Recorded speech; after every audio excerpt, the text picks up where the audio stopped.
Comes from Todd. With a strong background as a player who was part of a franchise turnaround at Tampa Bay, what do you feel is a key ingredient in creating success in a similar way here? I think that's a great question. It's very perceptive because I've relied a lot on my experiences.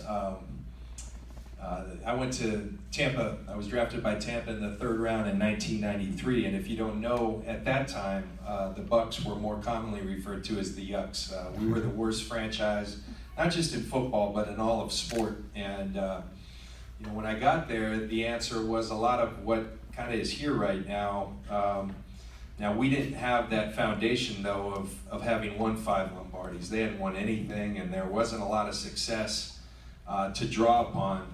But what there was constant change. There was instability. And so, people would say, don't get to know the guy next to you because he's not going to be here. Don't introduce your wife to anybody because they're not going to be here. That changed when a guy named Rich McKay kind of took over in the front office, and he hired a guy named Tony Dungy, and he started saying, these are the systems, these are our core beliefs, this is what we believe in, and we're not changing. We're going to draft good players from championship programs. We're going to draft captains and guys of high character. Those guys are going to have to take over this team. And so I have drawn upon many of those experiences. Tampa never became what the 49ers have with 5 Lombardis, but we did win 1 Lombardi, and that was special. And so I have a feeling of what that's all about, but I have drawn upon those experiences very much so. And one of the things that I believe when a place is down, one of the things we're talking about to guys that come in, whether they're young, whether they're old, this is your team. Come take it over. Come. I think when you stand for things that the guys that we're bringing in, it's contagious. Those things, the what it takes when Pierre's fighting for extra yards, when Kyle Juszczyk is just selfless. He can do so many things when he has that versatility. That rubs off on your teammates, and so those are the things that we're going to ask of these guys, just to be themselves, because the type of guys we're bringing in are going to speak for themselves. Awesome. Thank you. On a personal note, I think even having you around the office has been contagious on the business side. It doesn't just affect the football side, but I think it's absolutely reinvigorated all of us on the other side of the ball. Sweet. Outside the Super Bowl, what was your favorite game and why?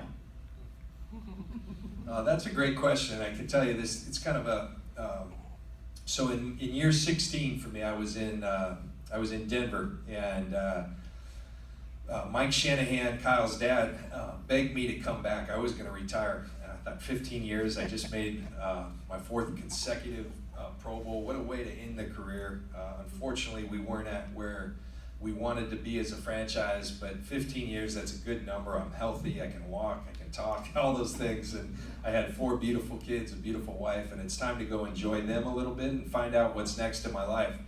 And so I was going to do that, and Mike, I was in camp, I left camp, and Mike and I were good friends. We left it on good terms, but something happened, and that was a guy named Bill Belichick started calling me every day and say, I've got a role that I want you to play for us. And I said, no, I'm done. Well, he was relentless. He called every day for about 14 days until eventually I said, Linda, what do you think if I go to New England? And she said, let's go. And so I went there, and I realized quickly that I had kind of shut off that valve. I had always been an all-in player, and I gave it everything I had, and that wasn't there anymore. And so I was very upfront with Bill from day one, but he said, let's try to see if that spark comes back. And so I was there for about 3.5 weeks, but it became apparent that I was going to retire, and it was on good terms with the Pats. We gave it a good shot, but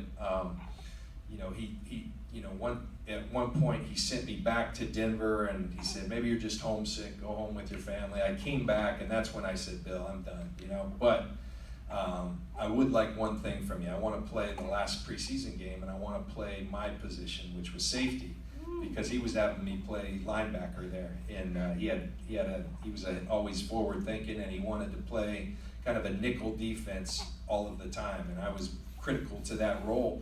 So he said, well, that's fair. I'll put you in for the first 10 snaps of the game. It's the 4th preseason game. After that, free agents, guys that aren't going to be here are going to be playing. And I said, no, I want to play the entire game, and I want to play my position. He said, so you want to play safety, and you want to play next to these guys that aren't going to be here. I can't do that, Gee, I'm not going to put you out there with those guys. I said, no, I'm asking that of you. You asked what you could do for me.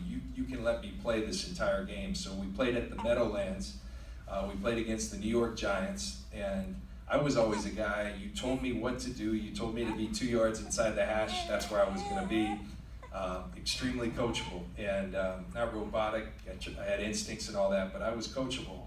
Well, that game, I just said to myself, you know what, I'm going to go do whatever I want. And if he calls 3 deep where I'm supposed to be in the curl flat, I'm blitzing.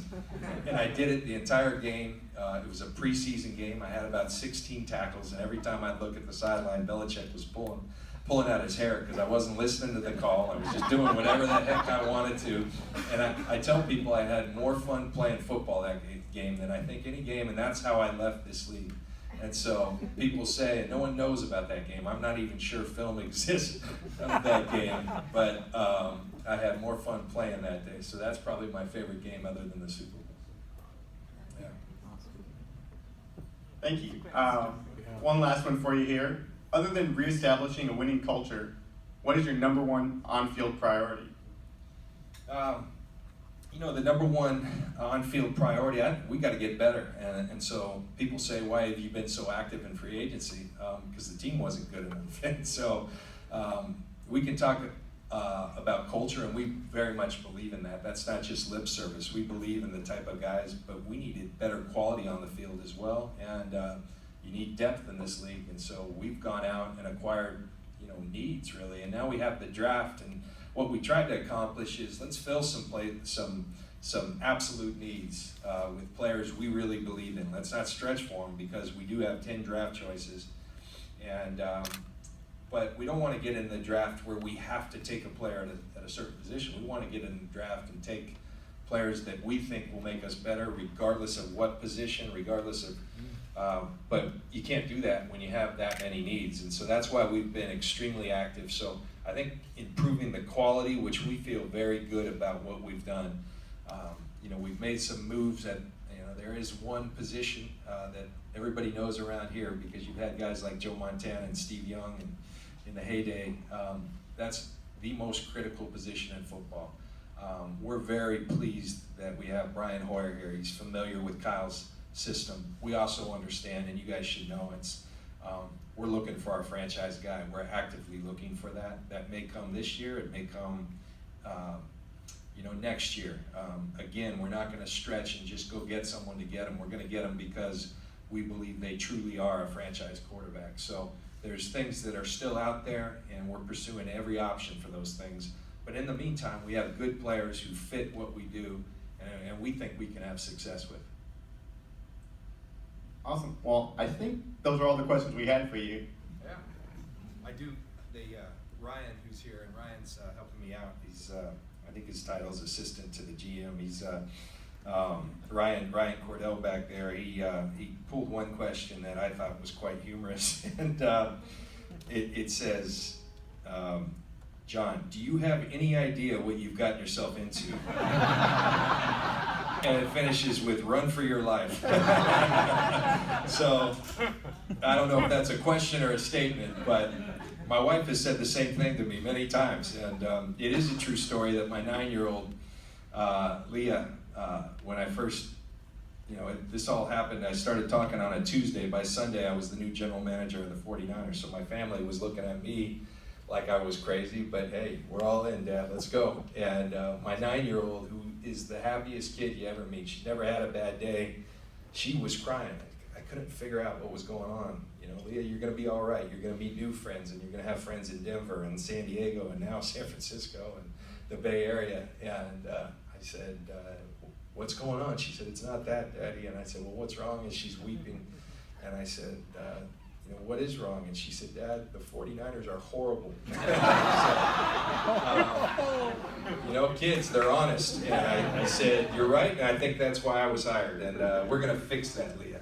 And she said, all right. So we're excited. And that's what we've been trying to do and that's not true. We aren't horrible.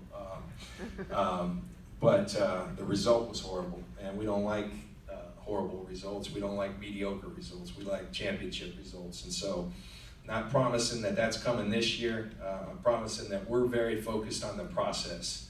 And if we focus on the process enough and we keep bringing guys in like we're doing, all of that will take care of itself, and you guys will be back to the type of football that you're accustomed to watching and enjoying, and the team you're accustomed to supporting here. That's what I will promise you. So thank you guys again for all being here. Thank you for your support, and we're going to make you proud here and in the future. So thank you very much. Thank you for your time.